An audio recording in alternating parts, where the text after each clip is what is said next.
मैं जानता हूं बहुत देर से बैठे हो और अब लग भी रहा होगा कि यशोदान भाई ने गारंटी दी है तो अब 100 लोग जोड़ने की जिम्मेदारी ली है, तो आज से ही काम शुरू करना है। थोड़ी सी बात मैं आपके बीच दिल्ली से आके रखना चाहता हूं। एक तो मैं बोल दूं कि मेरे को गुजराती नहीं आती है, थोड़ा गरीबी है अपनी। मैं गुजराती में गरीब हूं। हिंदी जानते हैं? देखो आपकी कितनी अमीरी है, आपको हिंदी भी आती है, गुजराती भी आती है।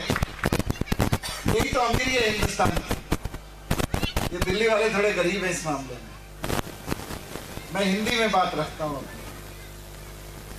मैं 2015 से केजरीवाल जी की सरकार में शिक्षा मंत्री के रूप में काम कर रहा हूं और 2015 में जब दिल्ली में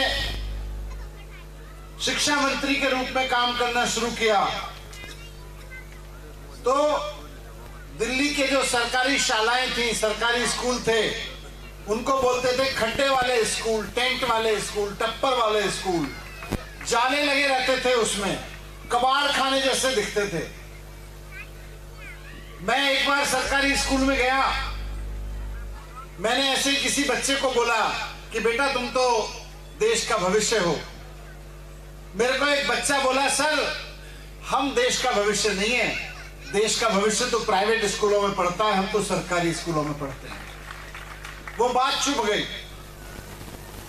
वो बात इतनी चुभी कि दिन रात मेहनत करके आज दिल्ली के सारे सरकारी स्कूलों को दिल्ली के प्राइवेट स्कूलों से अच्छा बना दिया है।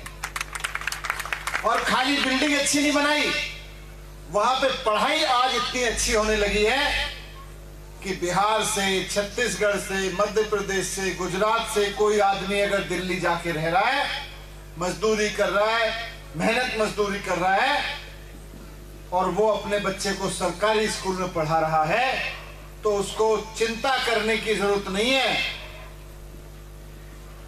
उसका बच्चा, उसके परिवार का भविष्य भी है और देश का भविष्य भी है और शानदार भविष्य है। अभी 10 दिन पहले मैं और अरविंद केजरीवाल जी, माननीय मुख्यमंत्री जी, कुछ सरकारी स्कूलों के ऐसे बच्चों से चर्चा कर रहे थे जिनके अभी देश के बड़े बड़े इंजीनियरिंग कॉलेज में, मेडिकल कॉलेज में एडमिशन हुए हैं। एक बच्चा था उसमें, दिल्ली में चप्पल बनाने वाली फैक्ट्री में काम करने वाले मजदूर का बेटा आईआईटी में एडमिशन हुआ है। 4 साल में इंजीनियर बनेगा, कम से कम 2 लाख रुपए की तनख्वाह होगी इसकी, कम से कम 2-3 लाख रुपए की तनख्वाह होगी। एक बच्चा जिसके माता पिता की डेथ हो गई 10 साल पहले, भाई ने उसको 8,000 रुपए महीने कमाता था भाई, उसने उसको पढ़ाया, आज उसका बड़े मेडिकल कॉलेज में एडमिशन हुआ है, उसको कम से कम 2-3 लाख रुपए महीने मिलने लगेंगे जिस दिन वो 4 साल की पढ़ाई पूरी कर लेगा। हम लोग राजनीति में नए नए आए हैं, हमको राजनीति नहीं आती। यशोदान भाई को राजनीति नहीं आती, सागर भाई को राजनीति नहीं आती, यहां आम आदमी पार्टी के जितने कार्यकर्ता खड़े हैं इनको राजनीति नहीं आती, लेकिन हमको स्कूल चलाने आते हैं। हमको स्कूल ऐसे चलाने आते हैं कि एक गरीब से गरीब आदमी का बेटा भी, जिसके पास पैसा ना हो, गरीब से गरीब आदमी की बेटी जिसके सपने इंजीनियर, डॉक्टर, आईएएस बनने के हो, आईपीएस बनने के हो, बिना पैसा खर्च किए डॉक्टर बना देंगे, उसको हमको ये आता है। बिना पैसा खर्च किए उसको इंजीनियर बना देंगे, उसको आईएएस आईपीएस बना देंगे, ये हमको आता है। और ये बीजेपी वालों को नहीं आता। अगर आता तो 27 साल में कर देते। यहां एक भी सरकारी स्कूल बता दो यहां पे जहां से कोई बच्चा आईआईएम पहुंचा हो। यहां आपके अहमदाबाद में आईआईएम है, बड़ा मैनेजमेंट का कॉलेज है। आज दिल्ली के सरकारी स्कूलों के बच्चे वहां पे पढ़ने आ रहे हैं। हमको ये आता है। हमको अभी सागर भाई बोल रहे थे कितना एकड़ से कितने एकड़ पहुंचा आपका वो महसाणे वाला बीजेपी का नेता? 4 बीघा से 1000 बीघा अपना करना नहीं आता, लेकिन इतना जरूर आता है कि 4x4 की झोपड़ी में रहने वाले को, बच्चे को ऐसा पढ़ा दो कि वो 400 बीघा जमीन खरीद सके, बड़ा आदमी बन जाए, इतना आता है। और ये किया है, दिल्ली में करके दिखाया है। हमको स्कूल ठीक करने आते हैं, हमको अस्पताल ठीक करने आते हैं। यहां पे ये बोलते हैं सरकारी अस्पताल ठीक नहीं हो सकते, प्राइवेट अस्पतालों में इलाज कराने जाओ। हमने कहा दिल्ली के लोगों से, गरीब हो या अमीर, हम सरकारी अस्पताल ठीक करके देंगे। 5 साल के अंदर अंदर दिल्ली में सरकारी अस्पताल इतने अच्छे कर दिए कि प्राइवेट अस्पतालों की जरूरत नहीं पड़ती लोगों को जाने की। पूरे देश में बिजली महंगी हो रही है, पूरे देश में। केवल दिल्ली एकमात्र ऐसी जगह है जहां पे दिल्ली में बिजली के बिल 0 आते हैं। हमको राजनीति करनी नहीं आती, हमको अपने दोस्तों को अमीर बनाना नहीं आता, लेकिन हमें गरीब आदमी को महंगाई से लड़वाना आता है, क्योंकि उसको बिजली का बिल ना देना पड़े, उसके घर में बिजली का बिल 0 आ जाए। ये केजरीवाल जी को ही आता है। दिल्ली के लोगों ने केजरीवाल जी को मौका दिया। आज दिल्ली के 47 लाख घरों में बिजली के बिल 0 आते हैं और 51 लाख घरों में पंजाब में 0 आने लगे पहले महीने से। अभी यहां पे अभी पहला महीना है। हमको ये करना आता है, हमको बसें फ्री करनी आती है महिलाओं के लिए, हमको अपने लिए फ्री करना नहीं आता। ये सारे नेता, अभी ईशदान भाई बता रहे थे, CR पाटिल जी के घर में बिजली जलती है तो 4000 यूनिट उनके घर में बिजली का बिल उनको 0 आता है। हमको यह आता है कि इस गांव में, गुजरात के गांवों में एक किसान, एक शहरों में रहने वाला कोई मजदूर, कोई नौकरी करने वाला आदमी, व्यापारी अपने घर में बिजली का बिल जलाए, बिजली जलाए, पंखा चलाए, तो उसका बिजली का बिल 0 कैसे आए, हमको यह आता है। दिल्ली में करके दिखाया है, पंजाब में कर रहे हैं, और गुजरात में आपके बीच में इस रात को आके खड़ा हुआ हूं कि एक मौका केजरीवाल जी को दे दो, गुजरात में भी करके दिखा देंगे। अभी ईशदान भाई ने बहुत सारी बातें की। उन्होंने बोला हम सरकारी स्कूल इतने शानदार कर देंगे, उन्होंने बोला हम सरकारी अस्पताल बहुत शानदार कर देंगे, उन्होंने बोला हम 300 यूनिट बिजली फ्री देंगे, बिजली के बिल 0 आएंगे आप सबके मार्च के महीने से। उन्होंने बोला बेरोजगार नौजवान जिनको नौकरी नहीं मिल रही है उनको 3000 रुपए महीने का भत्ता देंगे, महिलाओं को 1-1000 रुपए देंगे, बसें फ्री कर देंगे। ये सारी बात इन्होंने बोली। 50 लाख सरकारी नौकरियां देंगे, ये 10 लाख सरकारी नौकरियां देंगे, इन्होंने ये बोला। ये बीजेपी वाले बोलते हैं कहां से लाओगे पैसा? मैं बताऊं पैसा कहां से लाओगे? अब की बार बीजेपी वाला कोई पूछना है कि ये फ्री की रेवड़ी केजरीवाल जी कहते हैं कहां से लाएंगे पैसा, उन्हें बता देना 4 बीघा जमीन को 1000 बीघा जमीन करने का पैसा जहां से आता है वहीं से बिजली का बिल 0 करने का पैसा आएगा। 4 बीघा जमीन को 1000 बीघा करने का पैसा जहां से आता है वहीं से पैसा आएगा महिलाओं के खाते में 1-1000 रुपए डालने का, क्योंकि उसके बाद सरकार में कोई ऐसा नेता नहीं बैठेगा जो अपने जमीन को 4 बीघा से 1000 बीघा करता हो। ऐसे नेता आएंगे जो जनता के लिए काम करते हैं। और मुझे बहुत खुशी है कि आज रात इस सभा में आपका जोश बता रहा है कि अब गुजरात इस बड़े बदलाव के लिए तैयार है। हर तरफ से ये आवाज उठ रही है अब तो बस परिवर्तन चाहिए, अब तो बस परिवर्तन चाहिए, अब तो बस बदलाव चाहिए। स्कूल बदलने का बदलाव, अस्पताल को बदलने का बदलाव। ये जो पेपर फूटते रहते हैं, मुझे बता रहे थे पूरा नॉर्थ गुजरात पढ़े लिखे लड़के लड़कियों से भरा पड़ा है, तैयारी करते हैं लेकिन पेपर फूट जाता है, किस्मत को रोते हैं। ये बंद करना है और जो पेपर फूटने वाले दलाल हैं उनको जेल में भेजना है ताकि फिर कोई पेपर फूटने की हिम्मत ना कर सके। ये करना हमको आता है।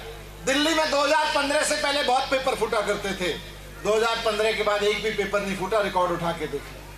ये हमको आता है, ये इनको नहीं आता। ये 27 साल से केवल और केवल अपना पेट भरने में लगे हुए हैं, अपने मित्रों का पेट भरने में लगे हुए हैं। हम जनता, 5 साल से जनता ने मौका दिया, हम जनता का पेट भरने में लगे हुए हैं, जनता को बच्चे में पढ़ाने में लगे हुए हैं। आज आप परिवर्तन के लिए तैयार हैं, बड़े परिवर्तन के लिए तैयार हैं सब लोग। यहाँ पे देख के बहुत अच्छा लग रहा है। मैं सिर्फ इतना कहना चाहता हूं कि जितना आप परिवर्तन के लिए तैयार होंगे, जितना आप सोचेंगे झाड़ू पे बटन दबाना है, उतना दिल्ली में बैठे हुए भाजपा के नेता सोचेंगे ये अरविंद केजरीवाल जी को उल्टे सीधे मामलों में कैसे फंसाना है। जितना आप यहाँ तैयारी करेंगे और करते रहिए, चिंता मत करिए। हम जेल जाने के लिए तैयार हैं, हम फांसी पे चढ़ने के लिए तैयार हैं, लेकिन इस देश को लुटने देने के लिए तैयार नहीं है।